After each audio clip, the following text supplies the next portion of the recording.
Master बोलला से अभियंता गौनिहार ना हो जाइबो ना ना गौनिहार बनबो। बोले खातिर विद्वान की जरूरत है, विद्वानों के लिए स्कूल की जरूरत है। हाँ आ तू लगातार मैं खटा के खाली फालतू फालतू की हम मर जाइम त लगिया ले लिया त काहे न ले ले भाई हो हाँ त लगिया 10 दिन न लेम भैया। हाँ 10 दिन के बाद फिर का करो करा के का कइले फिर इनकर गंडक नदी में फेंक दे मुझे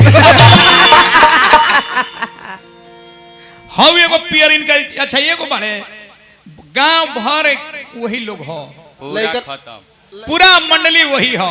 हम लेकिन कहता कि कोनो कतर के तेल लागेला तो वो कहता कि सुदर्शन भाई में थूक लागेला और उनका में रेड़ी के तेल लागेला यही तेन करके नहीं है सब में कोनो में थूक। देखिए कितना बढ़िया प्रसंग गौले रहनी है। एगो माई के मुक्ति नवधा भक्ति देख के भगवान परम धाम देनी सेवरी के गति अपना माई बाप के ना देनी आ वही गति माता जी के भीख मंगनी के दे दी। हाँ यहाँ के का गौले बड़े गोइल बड़े मेघनाथ लड़े। हाँ रन में सती सुलोचना के भतार मरा गई। हाँ सारा बाल बच्चा खर खानदान समाप्त हो गई। सती सुलोचना अपनो आग में जर के मर गई।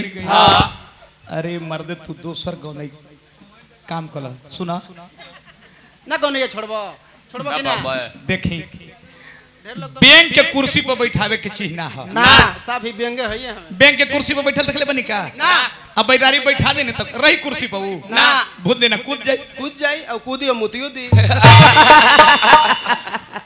गुलामी की जिंदगी से आजादी का मौत बेहतर होता है। सुना ना तार ऊपर टेढ़बा उतना नु हमर नीचवा बात मूड मत तनी निमन कर्म कैल सीखना मुहुआ डणवा के नीचे तो भगवान मारिए देले बड़े। हां दानी अब वही ना समरबई जना में तो मुंह में मार दे तो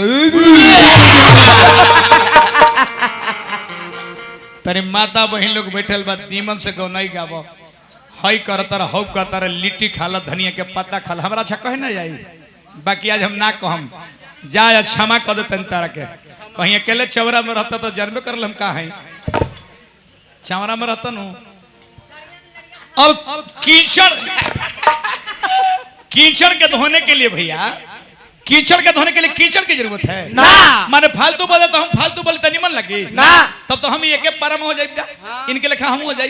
कीचड़ के धोने के लिए पानी की जरूरत है। हाँ अब शंकर भगवान के लिंग पर कुकुर सुसु कर दी तो लिंग छूट हो जाए ना चमुआ से चाट जी तो लिंग अशुद्ध हो जाए।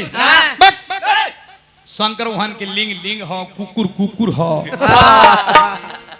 ऐसे अस्थिर से रहो। साफ कुकुर अब आई हमारा फरमाइश के लिए बड़े भाई लालू